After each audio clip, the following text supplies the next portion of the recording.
अब आगे देखो कौन सा है। सबसे पहले 8th वर्ड है आप लोगों का, it is very very important guys, it's time to. It's time to. अब यहां तक आज की क्लास यहां से स्टार्ट, ध्यान रखना। It's time to, it's time to के बाद मेन वर्ब का फर्स्ट फॉर्म यूज करना आप लोगों को, और इसका मतलब होता है यह कोई सा भी काम करने का समय है। कोई दिक्कत है क्या? ठीक है। अब जैसे एक एग्जांपल मैंने आप लोगों को दिया, अब एक एग्जांपल दिया मैंने आप लोगों को, जैसे it's time to plus it's time to go, तो ये क्या होगा? यह जाने का समय है। आधे ज्यादा स्टूडेंट ये सोचते हैं कि सर ये डैश डैश डैश क्या है? भैया ये वो वर्ब है जो हम लगाएंगे। यह जाने का समय है, यह आने का समय, यह बोलने का समय। समझ में आया क्या? यह कोई सा भी काम करने का समय है, उसको क्या बोलोगे? It's time to. अगर मैं यहां से वर्ब का फर्स्ट फॉर्म मिटा दूं तो भी क्या लगाओगे आप लोग? वर्ब का फर्स्ट फॉर्म। याद रखना। अब बताओ, शुरू करोगे इंग्लिश में क्या बोलते हैं? और कोई सा भी काम करते समय, करने से पहले, के बाद, जाने के बाद, यह कोई सा भी काम करने का समय है। It's time to, it's time to, इसलिए टाइम बोला अभी ना। यह कोई सा भी काम करने का समय क्या बोलोगे? It's time to.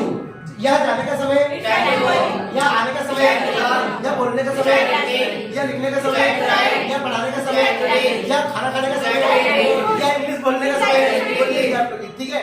यह पैसे कमाने का समय, यह प्रेजेंटेशन देने का समय, यह करियर बनाने का समय, यह इंग्लिश सीखने का समय, यह खाना खाने का समय, यह टीवी देखने का समय। कोई दिक्कत नहीं इसमें, कोई दिक्कत नहीं होनी चाहिए इसमें, तो इट्स टाइम टू बी। ठीक है, फिर से एक बार और देखना था आगे। तो यह जाने का समय क्या बोलोगे? It's time to. और यह डेज डेज डेज का समय के लिए क्या बोलोगे? It's time to. क्या बोलोगे? क्या बोलोगे? फिर से बोलो, एक बार और बोलो, जोर से बोलो, एक बार और, सारे बोलो, मिलकर बोलो। क्या बोलोगे? इट्स टाइम टू का मतलब क्या होता है? यह डेज डेज डेज का समय, यह जाने का समय, यह आने का समय, यह बोलने का समय, यह लिखने का समय, यह पढ़ाने का समय, यह दौड़ने का समय, यह सीखने का समय, यह गाली देने का समय, यह इंग्लिश बोलने का समय, यह बैठने का समय, यह न्यूज़पेपर पढ़ने का समय, यह आने का समय, यह जाने का समय। लेकिन इट्स टाइम टू। अब आगे देखिएगा, the ninth word is, ninth word थोड़ा सा टफ है, थोड़ा समझने की कोशिश करिए। There is no need to, there is no need to plus first form of the verb। अब सबको पता है, इसका मतलब मैं यही लिख देता हूं हिंदी में, कोई सा भी काम करने की कोई जरूरत नहीं है। कोई सा काम करने की कोई जरूरत नहीं है। क्या बोलोगे? There is no need to। To के बाद वर्ब का कौन सा फॉर्म? अब किसी को भी नहीं लिखना। तो there is no need to का मतलब क्या होता है? कोई जरूरत नहीं है। कोई जरूरत नहीं होगा, इंग्लिश में क्या बोलोगे? क्या बोलोगे? There is no need to, there is no need to, there is no need to, there is no need to, there is no need to, there is no need to, there is no need to, there is no need to, there is no need to, there is no need to, there is no need to, there is no need to, there is no need to, there is no need to, there is no need to, there is अपना main मकसद क्या याद होना चाहिए, दिमाग में फंसना चाहिए, वर्ड कुल मिलाकर बात की है बस इतनी सी। ठीक है, इसलिए मैं अपना गाना बुखा रहा हूँ, मेरे को कोई शौक नहीं है। देयर इज सही में गाना दर्द करता है कभी कभी, भगवान कसम में सही दिखाता हूँ। हाँ, तो देयर इज, अच्छा there is no need to का मतलब क्या होता है? हाँ, ये भी याद रखना, तो तुम लोग ये भूलना पे चल गया था, हम लोग there is no need to, there is no need to बाहर जाकर पता नहीं क्या था हिंदी। हाँ, तो there is no need to का मतलब क्या होता है? और कोई जरूरत नहीं का इंग्लिश क्या होता है? क्या होता है? फिर से बोलो, there is no need to, there is no need to. To के बाद जाने की कोई जरूरत नहीं है। There is no need to, there is no need to, there is no need to. आने की कोई जरूरत नहीं है, बोलने की कोई जरूरत नहीं है, लिखने की कोई जरूरत नहीं है, पढ़ाने की कोई जरूरत नहीं है, सीखने की कोई जरूरत नहीं है। इसको कोई बंद करवा दो। तो सुबह से कौन बारात लेके जा रहा है? तो शाम को आती ना बारात। चलो ठीक है, अब आगे देखिएगा। इसके बाद 10th वर्ड है आप लोगों का, there was no need to, no need to. First verb, कोई सा भी काम करने की कोई जरूरत नहीं थी, नहीं थी।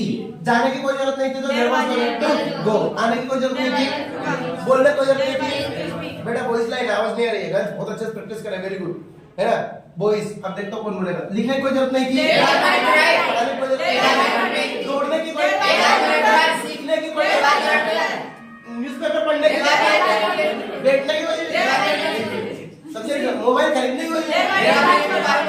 बहुत देर से ये बोल रहा था लास्ट में, लेकिन तुम लोग there was no need to, ठीक है, लेकिन सुनोगे क्या तुम लोग।